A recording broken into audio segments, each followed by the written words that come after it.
Global পয়েন্টের পক্ষ থেকে আপনাদের সবাইকে স্বাগত জানাচ্ছি। মধ্যপ্রাচ্যের সাম্প্রতিক পরিস্থিতি ঘিরে আবারও আন্তর্জাতিক অঙ্গনে নতুন আলোচনা শুরু হয়েছে। বিশেষ করে বাহরাইনকে কেন্দ্র করে বিভিন্ন ধরনের খবরের দাবি সামাজিক যোগাযোগ মাধ্যমে ছড়িয়ে পড়েছে। তবে বাস্তব পরিস্থিতির বিস্তার নির্ভরযোগ্য আন্তর্জাতিক সংবাদ সূত্রে তথ্য যাচাই করা গুরুত্বপূর্ণ। সর্বশেষ তথ্য অনুযায়ী ঘটনাগুলো মূলত আঞ্চলিক নিরাপত্তা পরিস্থিতির সঙ্গে সম্পর্কিত। ইরান সম্প্রতি জানিয়েছে তারা উপসাগরীয় অঞ্চলে অবস্থিত যুক্তরাষ্ট্রের কয়েকটি সামরিক স্থাপনাকে লক্ষ্য করে ড্রোন ও ক্ষেপণাস্ত্র অভিযান পরিচালনা করেছে।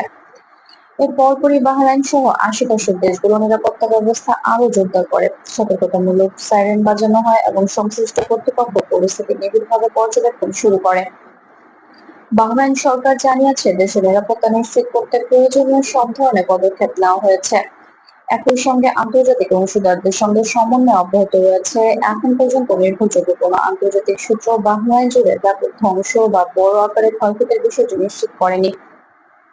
বিশ্লেষকদের মধ্যে সাম্প্রতিক পরিস্থিতির পেছনে রয়েছে মধ্যপ্রাচ্যে চলমান সামরিক ও কূটনৈতিক টানাপোড়েন। যুক্তরাষ্ট্রের সাম্প্রতিক সামরিক পদক্ষেপের প্রতিক্রিয়ায় ইরান নিজেদের অবস্থান তুলে ধরেছে বলে দেশটির কর্মকর্তারা জানিয়েছেন। এর ফলে পুরো উপসাগরীয় অঞ্চলে নিরাপত্তা নিয়ে নতুন করে আলোচনাও শুরু হয়েছে। বিশেষ গুরুত্ব পাচ্ছে বাহরাইনে অবস্থিত যুক্তরাষ্ট্রের পঞ্চম নৌবহর সদর দপ্তর। দীর্ঘদিন ধরে এটি যুক্তরাষ্ট্রের অন্যতম গুরুত্বপূর্ণ সামরিক স্থাপনা হিসেবে পরিচিত। সাম্প্রতিক ঘটনার পর এই ঘাটের নিরাপত্তা আরো জোরদার করা হয়েছে বলে আন্তর্জাতিক সংবাদ মাধ্যমে জানিয়েছে।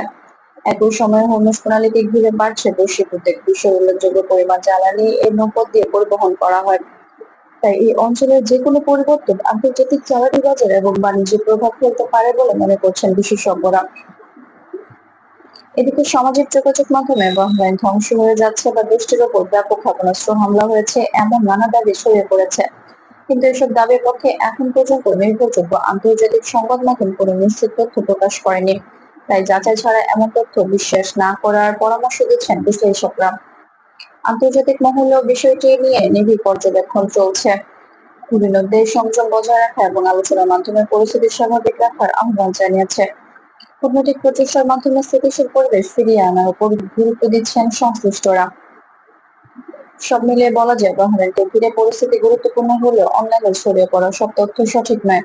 এখন পর্যন্ত যাচাইকৃত তথ্য অনুযায়ী ঘটনাগুলো মূলত আঞ্চলিক নিরাপত্তা ও সামরিক স্থাপনাকে কেন্দ্র করে সীমাবদ্ধ রয়েছে। নতুন কোনো সরকারি বা আন্তর্জাতিকভাবে নিশ্চিত তথ্য প্রকাশিত হলে সেটিই হবে পরিস্থিতি মূল্যায়নের সবচেয়ে নির্ভরযোগ্য ভিত্তি। এই ছিল গ্লোবাল পয়েন্টের পক্ষ থেকে এখনকার প্রতিবেদন। ধন্যবাদ গ্লোবাল পয়েন্টের সাথে থাকার জন্য। নির্ভরযোগ্য আন্তর্জাতিক সংবাদ পেতে আমাদের চ্যানেলটি সাবস্ক্রাইব করে সাথেই থাকুন।